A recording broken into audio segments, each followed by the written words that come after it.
Hello dear students, मैं food nutrition and hygiene वाले papers का, जो कि फर्स्ट ईयर वालों के लिए बहुत ही इम्पोर्टेंट है पासिंग होना उसमें, उसका मैं आप लोगों को क्वेश्चंस का जो प्रीवियस ईयर पेपर आया था सिद्धार्थ यूनिवर्सिटी में उसका सॉल्यूशंस बता रहा हूँ। ठीक है, ठीक है। सॉल्यूशन के साथ साथ मैं क्या कर रहा हूँ ना, एक्सप्लेन भी कर रहा हूँ आपको बहुत सारे क्वेश्चंस के बारे में उनका। तो आपको लगभग मान लीजिए कि अगर आप ये पेपर्स को अच्छे से इन सारी वीडियोस को देख लेंगे, मैं जितना जो प्रीवियस ईयर क्वेश्चन थे 100 सबका सोल्यूशन दूंगा। ये 15-15 मिनट्स की मेरी वीडियो रहेंगी। तो आप अगर इन सारी वीडियोस को देख के अच्छे से उन क्वेश्चंस के आंसर को उनको देख लेंगे, और मैं जो एक्सप्लेनेशन दे रहा हूँ, क्योंकि उससे मतलब अगर क्वेश्चन चेंज करके भी आएगा तो आपसे सॉल्व हो जाएगा, इसलिए आप आराम से इनको देखिए, इजीली सॉल्व कर लेंगे। ठीक, तो अब ये देख लेते हैं क्वेश्चन। हम एक क्वेश्चन दिया है, empirical formula for glucose, glucose का प्रायोग सिद्ध या सूत्र क्या है, या हम कह सकते हैं केमिकल फार्मूला ऑफ ग्लूकोज। इसी क्वेश्चन को बदल के what is the chemical formula of glucose. ठीक, तो हम लोगों को पता है ग्लूकोज का केमिकल फार्मूला क्या क्या होता है भाई, C6H12O6। देख लीजिए भैया कहाँ पर है, C6H12O6, C6H12O6। यहाँ पर हमारा डी ऑप्शन, ये डी वाला ऑप्शन सही है। देखिए C6H12O6, ठीक है, डी सही हो गया इसका। ठीक, देखिए ग्लूकोज मैंने ग्लूकोज, देखिए हमारा, अभी हमने न्यूट्रिएंट्स की बात की थी कि पोषक तत्वों की बात की थी पिछली स्लाइड में। तो पोषक तत्व हमारे क्या थे, जो मैक्रो न्यूट्रिएंट थे, उसमें क्या था हमारा, ग्लूकोज था, फैट था और प्रोटीन था। ठीक, तो ग्लूकोज ये क्या है, हमारा कार्बोहाइड्रेट है। ठीक है, हम बात कर रहे हैं कार्बोहाइड्रेट्स। ठीक, इनको हम ना पॉलीसैकेराइड्स भी कह देते हैं बच्चों। ठीक, तो थोड़ा सा इनके बारे में जान ले रहे हैं, जिससे अगर इससे मिलता जुलता कोई और भी क्वेश्चन आए तो वो सॉल्व हो जाए। कार्बोहाइड्रेट्स को हम पॉलीसैकेराइड्स भी कहते हैं। ठीक, इन पॉलीसैकेराइड्स के एग्जांपल देख लेते हैं। स्टार्च, ठीक है, जो कार्बोहाइड्रेट है या पॉलीसैकेराइड है, प्लांट्स में, मोस्टली प्लांट्स में स्टार्च की फॉर्म में प्रेजेंट रहता है। ठीक, यानी जो प्लांट्स होते हैं, अपना खाना या अपना भोजन है भाई, हम ज्यादा खाना हो गया हमारे पास, प्लांट्स का जब फोटोसिंथेसिस से ज्यादा फूड बन जाता है तो उसको स्टोर किस फॉर्म में करता है, वो स्टार्च की फॉर्म में स्टोर कर लेता है। स्टार्च उसका क्या है, स्टोरेज फॉर्म है फूड का। ठीक, तो स्टार्च क्या होता है, प्लांट का स्टोरेज फॉर्म है। ठीक, और ये एक तरीके का पॉलीसेक्राइड है और कार्बोहाइड्रेट भी है। ठीक, समझ गए बच्चों। ठीक, एक हमारा और पॉलीसेक्राइड होता है ग्लाइकोजन। इस तरह का क्वेश्चन पूछा जा सकता है, इसलिए मैं बता रहा हूँ। ये पॉलीसेक्राइड के दो एग्जांपल हो गए, स्टार्च और ग्लाइकोजन। स्टार्च क्या है, प्लांट्स का फूड स्टोरेज फॉर्म है। ये किसमें, पौधों में पाया जाता है भैया। ठीक, प्लांट्स का फूड स्टोरेज फॉर्म है। जो ग्लाइकोजन है ये भी लेकिन ये किसमें, एनिमल्स में फूड स्टोरेज फॉर्म है। जो मनुष्य है या जानवर है, ये अपना जो भोजन है वो किस फॉर्म में स्टोर करते हैं, ग्लाइकोजन की फॉर्म में, एनिमल्स फूड स्टोरेज फॉर्म। ठीक है, हमने ज्यादा खाना खाया, कार्बोहाइड्रेट ज्यादा खाया, तो ग्लूकोज हमारा भाई, जब डाइजेशन होता है, डाइजेशन के बाद कार्बोहाइड्रेट्स हमारा ब्रेक हो जाता है। अल्टीमेट जो उसका स्मॉलेस्ट सब यूनिट है, सबसे छोटी इकाई होता है ग्लूकोज, तो ग्लूकोज में टूट जाता है। उस ग्लूकोज को हमारा बॉडी एब्जॉर्ब कर लेती है, इंटेस्टाइन से एब्जॉर्ब होकर ब्लड में चला जाता है, फिर लीवर में पहुंचता है। वहां पर हमारा जो एक्स्ट्रा ग्लूकोज होता है तो वो कन्वर्ट हो जाता है किसमें, ग्लाइकोजन में, और स्टोर रहता है। ठीक, अब हमारे जो कार्बोहाइड्रेट हैं कुछ कैसे होते हैं, डाइसेक्राइड होते हैं। डाइसेकेराइड, ठीक, डाइसेक्राइड्स मतलब जिसमें दो मोनोसेक्राइड यूनिट प्रेजेंट है, उनको हम डाइसेक्राइड कहते हैं। तो डाइसेक्राइड के एग्जांपल देख लेते हैं। क्या, सुक्रोज, ठीक है, इसको प्लांट शुगर भी कहते हैं। ठीक, और हमारा माल्टोज, ठीक, और हमारा लैक्टोज, ये सारे क्या है, हमारे डाइसेक्राइड। डाइसेक्राइड देखिए तीन एग्जांपल मैंने बता दिए, सुक्रोज, माल्टोज और लैक्टोज। ये जो लैक्टोज है ये है हमारा मिल्क शुगर, जो दूध में पाया जाता है। ठीक, मिल्क शुगर हो गया ये। ठीक, नेक्स्ट क्वेश्चन है हमारा दाल। तो ये बेटा देखो, इस तरह से क्वेश्चन आप कार्बोहाइड्रेट में यहीं से क्वेश्चन पूछा जा सकता है। ठीक, ये हमारा एक मैक्रोन्यूट्रिएंट है। ठीक है, इसमें यहीं से इन्हीं सब पॉइंट से क्वेश्चन बनेंगे आपको। क्लियर। अब हमारा नेक्स्ट है the life span of RBC is about. जो आरबीसी होती हैं उसका जीवन काल लगभग कितना होता है।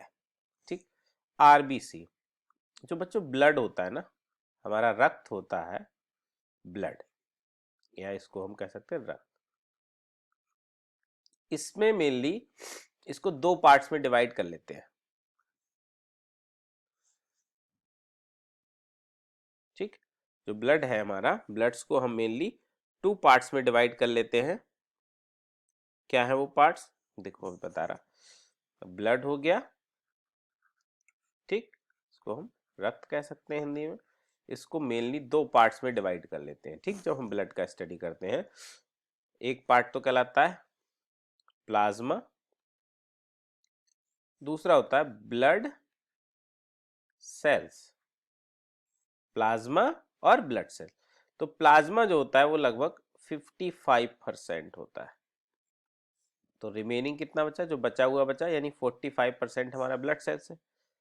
प्लाज्मा में अबाउट 90% या कहीं कहीं 92% भी, लगभग 92% इसमें वाटर प्रेजेंट है, और अबाउट 8% आपका अदर सब्सटेंसेस होते हैं।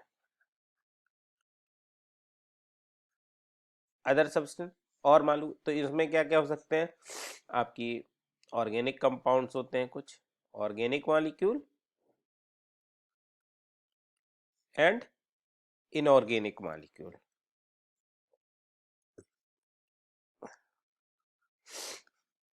ऑर्गेनिक में आप क्या आ जाएंगे, एल्ब्यूमिन जो प्रोटीन होती है ना,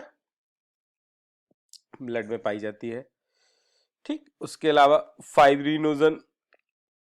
ठीक है, बहुत सारे इनऑर्गेनिक मॉलिक्यूल्स भी इस तरह से प्रेजेंट रहते हैं।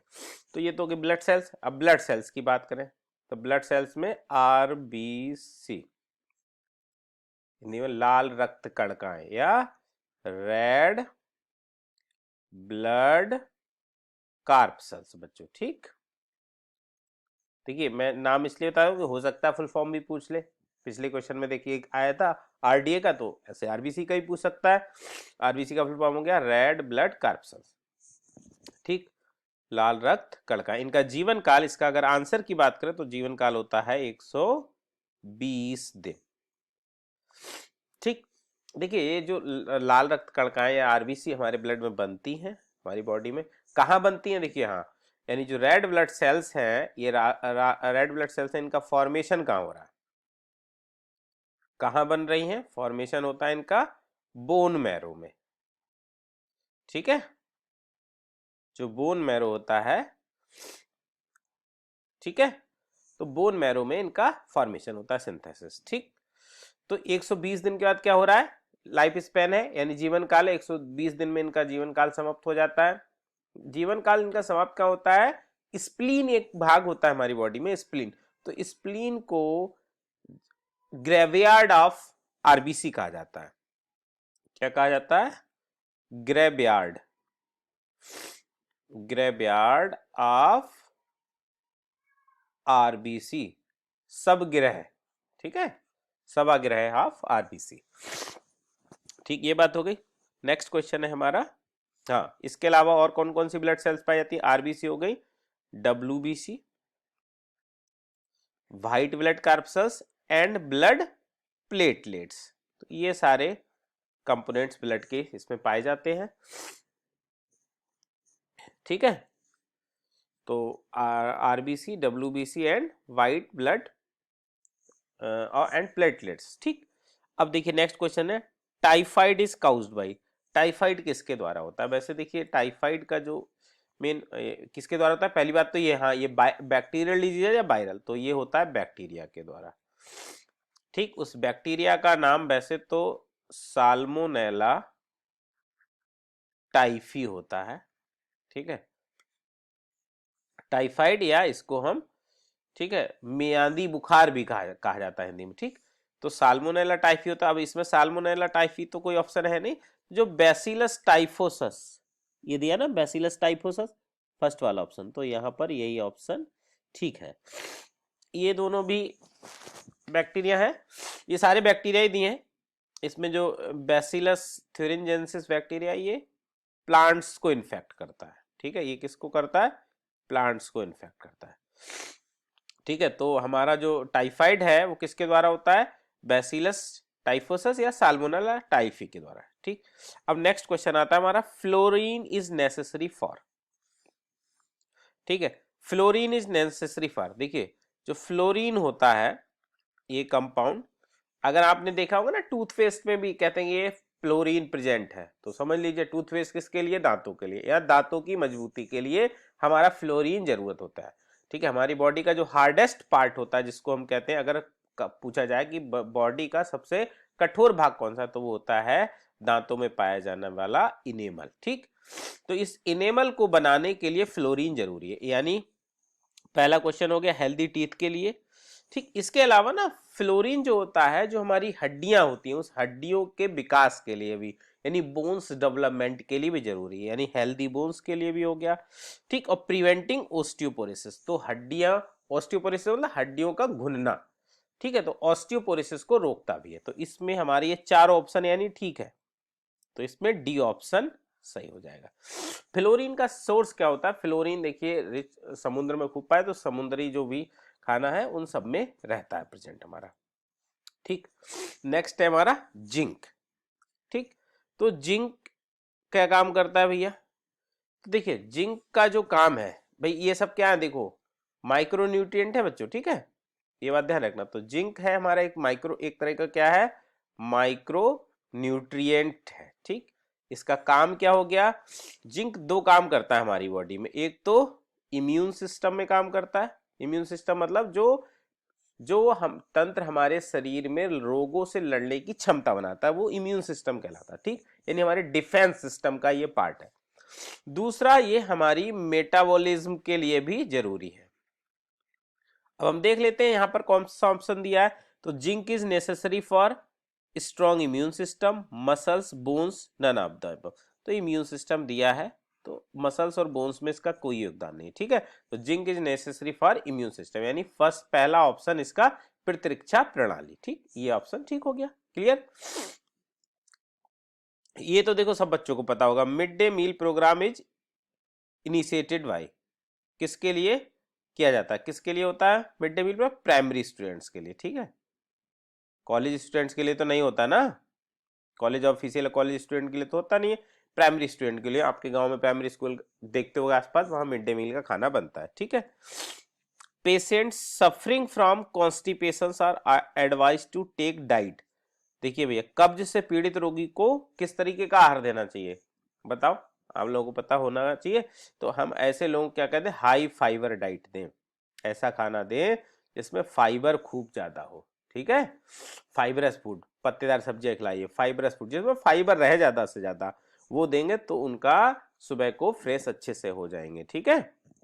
नेक्स्ट है मिलेट्स आर रिच इन, देखिए इसी क्वेश्चन से रिलेटेड आएगा, मिलेट्स आर रिच इन, तो जो मिलेट्स या बाजरा, बाजरा में सबसे ज्यादा क्या पाया जाता है, तो बाजरा में बेटा सबसे ज्यादा होता है हमारा फाइबर, ठीक, यानी रेसे फाइबर।